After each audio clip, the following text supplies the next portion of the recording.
ونصلي على رسوله الكريم أما بعد فأعوذ بالله من الشيطان الرجيم بسم الله الرحمن الرحيم وعن ابن عباس رضي الله تعالى عنه قال قال رسول الله صلى الله تعالى عليه وسلم إن أشد الناس عذابا يوم القيامة من قتل نبيا أو قتله نبي أو قتل أحد والديه والمصورون وعالم لم ينتفع بعلمه إن الله وملائكته يصلون على النبي يا أيها الذين آمنوا صلوا عليه وسلموا تسليما الصلاة والسلام عليك يا سيدي يا رسول الله وعلى آلك وصحبك يا حبيب الله الصلاة والسلام عليك يا سيدي يا رسول الله وعلى آلك وصحبك يا حبیب اللہ۔ حضرت عبداللہ ابن عباس رضی اللہ تعالیٰ عنہما سے مروی ہے، فرماتے ہیں حضور سرور عالم صلی اللہ تعالیٰ علیہ وسلم نے ارشاد فرمایا، قیامت کے دن سب سے سخت عذاب ان لوگوں کو ہوگا۔ گناہوں کی بے شمار قسمیں ہیں، ان پہ اللہ تعالیٰ عذاب دیتا ہے۔ ہر عذاب برابر نہیں ہوتا، جتنا گناہ بڑا ہوگا اتنا ہی عذاب شدید ہوگا۔ کچھ گناہ ایسے بھی، ایک گناہ کے بارے میں اللہ تعالیٰ نے اعلان فرما دیا ہے کہ یہ ایسا گناہ ہے جو معاف نہیں ہو سکتا، وہ گناہ ہے شرک کا۔ ان اللہ لا یغفر ان یشرک بہ ویغفر ما دون ذلک لمن یشاء۔ یہ گناہ کبھی معاف نہیں ہو سکتا، لیکن اس کے علاوہ جتنے بھی گناہ ہیں اگر اللہ تعالیٰ چاہے گا تو کسی کو معاف فرما دے گا۔ تو ان میں جو گناہ سب سے بڑے ہیں، جن کا عذاب سب سے زیادہ ہوگا، ان میں سے پہلے نمبر پر وہ آدمی ہے جس نے کسی نبی کو قتل کیا۔ ایسے بدبخت گزرے ہیں جنہوں نے انبیاء کو قتل کیا ہے۔ تو کسی اللہ تعالیٰ کے کسی نبی کو قتل کرنا بڑے عذابوں میں سے، بڑے گناہوں میں سے ہے۔ دوسرے نمبر پر وہ جو کسی نبی کے ہاتھ سے قتل ہوا، کسی نبی نے اس کو قتل کر دیا۔ اور تیسرے نمبر پر وہ جس نے اپنے والدین میں سے کسی ایک کو قتل کیا، اپنے والدین میں سے کسی ایک کو قتل کیا۔ اور چوتھے نمبر پر وہ لوگ جو تصویریں بناتے ہیں، وہ لوگ جو تصویریں بناتے ہیں۔ اور ایک وہ عالم جس نے اپنے علم سے نفع نہیں حاصل کیا۔ حضور صلی اللہ علیہ وسلم ایک دعا مانگا کرتے تھے، اللہم انی اعوذ بک من علم لا ینفع۔ اے اللہ تعالیٰ، ایسے علم سے میں تیری پناہ مانگتا ہوں جو نفع نہ پہنچائے۔ اب عالم جو ہے وہ نفع کیسے حاصل کرتا ہے؟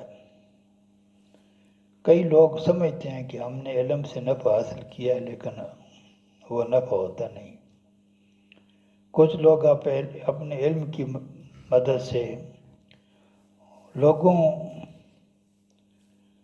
کی نظروں میں اپنا مقام بنا لیتے ہیں، لوگ واہ واہ کرتے ہیں، بلے بلے کرتے ہیں، وہ سمجھتے ہیں ہم نے نفع حاصل کیا۔ غلط۔ کچھ وہ ہیں جو حکمرانوں کی نظر میں عزت حاصل کر لیتے ہیں، ان کو حکمرانوں کا قرب حاصل ہو جاتا ہے، وہ سمجھتے ہیں ہم نے اپنے علم سے نفع حاصل کر لیا۔ علم سے نفع کب ہوتا ہے؟ علم دین سے نفع تب ہوتا ہے جب بندے سے اس کا رب راضی ہو جائے۔ بندے سے اور رب راضی ہونے کی دلیل کیا ہے؟ دل میں اللہ تعالیٰ کا خوف پیدا ہو جائے، قرآن کہتا ہے انما یخش اللہ من عبادہ العلماء، اللہ تعالیٰ سے ڈرنے کے لیے کون لوگ کوالیفائڈ ہیں، کون کوالیفائی کرتے ہیں اللہ تعالیٰ سے ڈرنے؟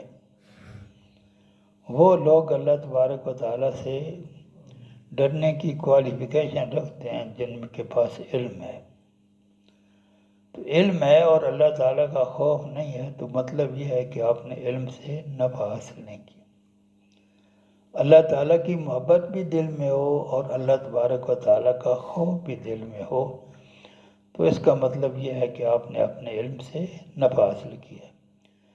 تو ایسا عالم جو اپنے علم سے نفع حاصل نہیں کرتا، یعنی اپنے رب کو راضی نہیں کرتا اور اپنی آخرت کو نہیں سنوارتا، اس نے اپنے علم سے کچھ حاصل نہیں کیا، اور یہ اس کا وہ گناہ ہے جو ان گناہوں کے ساتھ شامل ہے جس طرح کسی نے اپنے والدین میں سے کسی کو قتل کر دیا۔ وعن علی رضی اللہ تعالی عنہ انہ کان یقول الشطرنج هو میسر العاجم، حضرت علی رضی اللہ تعالی عنہ سے مروی ہے، وہ فرماتے ہیں کہ یہ شطرنج جو ہے یہ اجمیوں کا جوا ہے۔ اجمی جو ہے شطرنج کھیلتے ہیں اور اس کے ذریعے وہ جوا کھیلتے ہیں۔ یہ حضرت علی مرضی رضی اللہ تعالیٰ عنہ کا فرمان ہے۔ وعن ابن شہاب ان ابا موسیٰ الاشعری قال لا یلعب بالشطرنج الا خاطئ، حضرت ابن شہاب سے مروی ہے، فرماتے ہیں حضرت ابو موسیٰ اشعری رضی اللہ تعالیٰ عنہ سے مروی ہے، فرماتے ہیں شطرنج وہی آدمی کھیلتا ہے جو گناہ گار ہے۔ یہ گناہ گار آدمی یہ کھیل سکتا ہے، جو گناہ گار نہیں ہے وہ یہ کھیل نہیں کھیل سکتا۔ وَأَنَّهُ سُئِلَ عَنْ لَعْبِ الشَّطْرَنجِ فَقَالَ هِيَ مِنَ الْبَاطِلِ وَلَا يُحِبُّ اللَّهُ الْبَاطِلَ روى البيهقي الأحاديث الأربعة في شعب الإيمان۔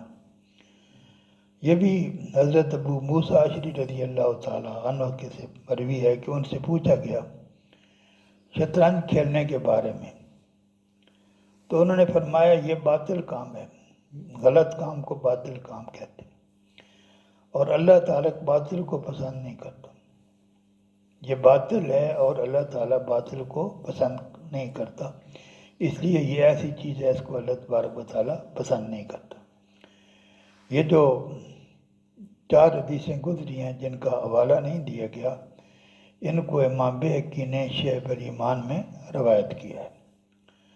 وعن ابی ہریرہ رضی اللہ تعالی عنہ قال کان رسول اللہ صلی اللہ تعالی علیہ وسلم یاتی دار قوم من الانصار بدونہم دار فشق ذلك علیہم فقالوا یا رسول اللہ تاتی دار فلان ولا تاتی دارنا، قال النبی صلی اللہ تعالی وسلم لأن فی دارکم کلبا، قالوا ان فی دارہم سنورا، فقال النبی صلی اللہ تعالی وسلم السنور سبع، رواہ دارالقطنی۔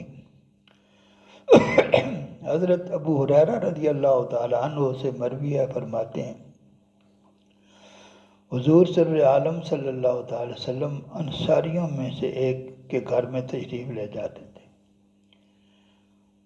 ان کے ساتھ ایک اور گھر بھی کسی صحابی کا تھا جہاں حضور صلی اللہ تعالی وسلم تشریف نہیں لے جاتے تھے، تو یہ بات ان پر ناگوار گزری، ان کو اچھا نہیں لگا کہ اللہ تعالیٰ کا بھی ہمارے پڑوس میں تشریف لاتا ہے، ہم بھی خادم ہیں، غلام ہیں، ہمارے پاس نہیں تشریف لاتے۔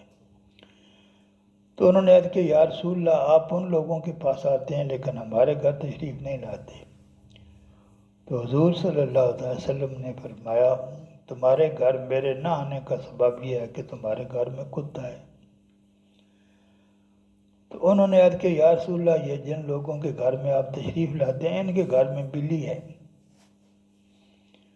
تو حضور صلی اللہ علیہ وسلم نے فرمایا کہ بلی جو ہے یہاں جو لفظ لکھا ہوا ہے اس کا ترجمہ وہ ترجمہ کرنا جو ہے وہ ممکن نہیں ہے، کیونکہ سبون چیرنے پھاڑنے والے جانور کو کہتے ہیں، جو جانور چیرتے پھاڑتے ہیں، جس طرح گیدڑ ہے، بھیڑیا ہے، ان لوگ، اور بلی تو ایسا نہیں ہے، تو یہاں اس سے سبن کا معنی جانور کرنا پڑے.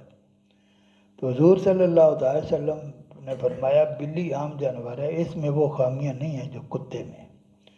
کتا تو جہاں وہ فرشتے نہیں جاتے، اور انبیاء کرام کی فطرت ایسی ہوتی ہے جیسے فرشتوں کی فطرت ہوتی ہے. تو جہاں فرشتے نہیں جاتے وہاں اللہ تعالیٰ کا نبی بھی نہیں جاتا. تو بلی کا وہ حکم نہیں ہے جو کتے کا ہے. بلی عام جانور ہے، اس کے ہونے سے کوئی حرج نہیں ہے. یہ تو حضور صلی اللہ علیہ وسلم کے گھر میں بھی پائی جاتی تھی. اس حدیث پاک کو امام دارقطنی نے روایت فرمایا. کتاب الطب والرقا، طب اور دم کرنے کا بیان. اس باب میں جو احادیث آئیں گی ان کا تعلق طب نبوی کے ساتھ ہے. مختلف یونانی طب بھی ہے، آپ کی ایلوپیتھی بھی ہے، اور آپ کی ہومیوپیتھی بھی ہے، ایک طب نبوی بھی ہے. تو اس میں وہ حدیثیں آئیں گی جس میں طب نبی کے کچھ اصول بیان کیے جائیں گے.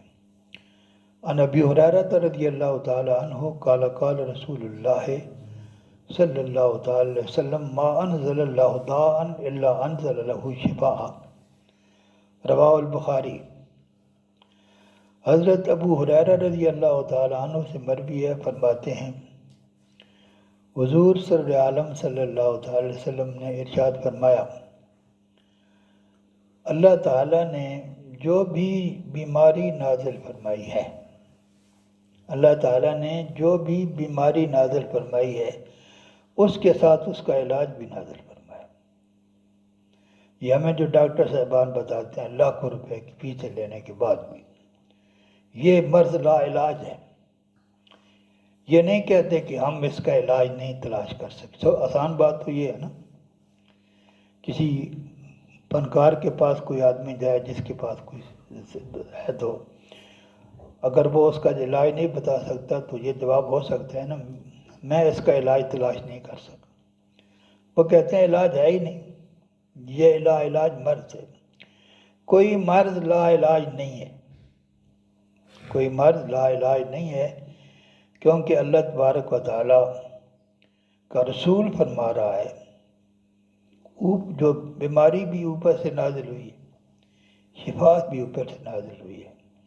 تو یہ بات اللہ تعالیٰ کی حکمت کے خلاف ہے کہ بیماری تو نازل کرے، شفا نازل نہ کرے.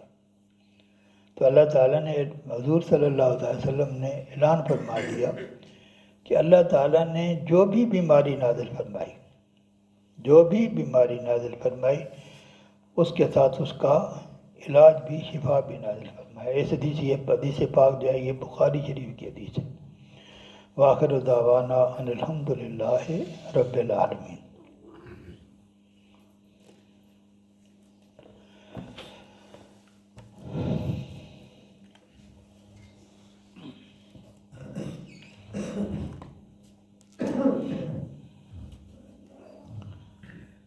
استنجا. یہاں ایک بات بہت عام ابتدا میں لکھی ہوئی ہے کہ جب انسان رفع حاجت کرتا ہے، رفع حاجت کے بعد اس نے طہارت حاصل کرنی ہوتی. استنجے کا بھی تعلق طہارت کے ساتھ ہے، وضو کا تعلق بھی طہارت کے ساتھ ہے. اس سے پہلے ایک کام کرنا ہوتا، استنجے اور وضو سے پہلے ایک کام کرنا ہوتا ہے کہ آدمی، اس کو استبراء کہتے ہیں، کہ آدمی پیشاب کرنے کے بعد استنجا اور وضو کرنے سے پہلے یہ تسلی کرے کہ پیشاب کے قطرے تو نہیں آ رہے.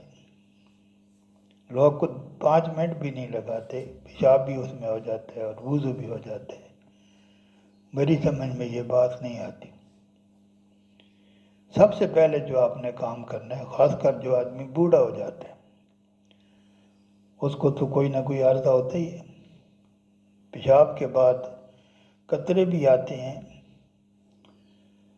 اور ایک پانی آتا ہے جس کو ودی کہتے ہیں، پیشاب کے بعد جو پانی نکلتا ہے اس کو ودی کہتے ہیں. سب سے پہلے آپ نے یہ تسلی کرنی ہے کہ کسی قسم کی کوئی غلاظت، کسی قسم کی کوئی گندگی جسم سے نکل تو نہیں رہی۔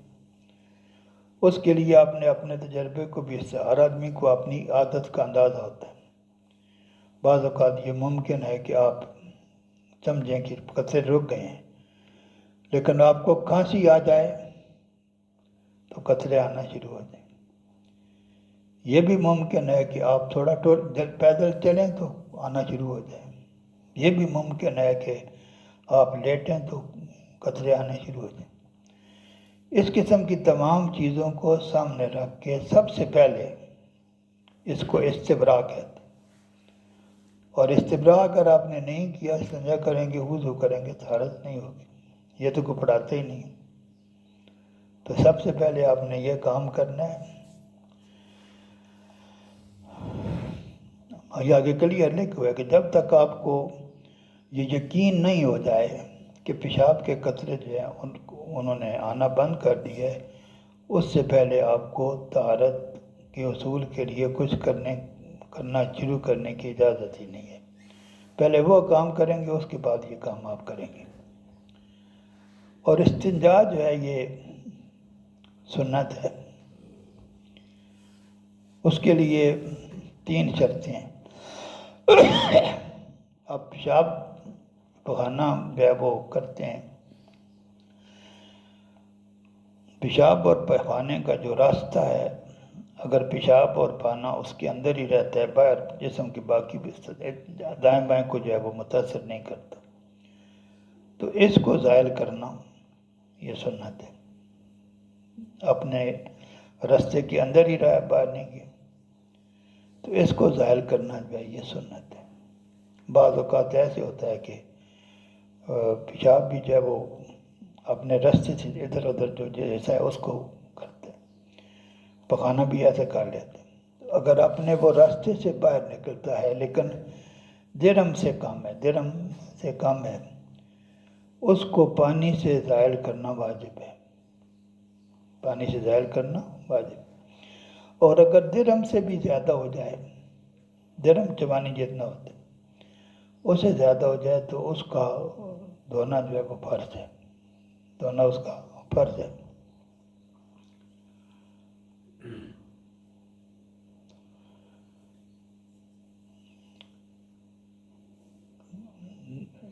جو بھی گندگی جسم سے نکلتی ہے، پیشاب بھی نکلتا ہے، حیض کا خون بھی نکلتا ہے، نفاس کا خون بھی نکلتا ہے، اس کو صاف کرنا بھی ضروری ہے، وہ فرض ہے۔ وآخر دعوانا ان الحمد للہ رب العالمین۔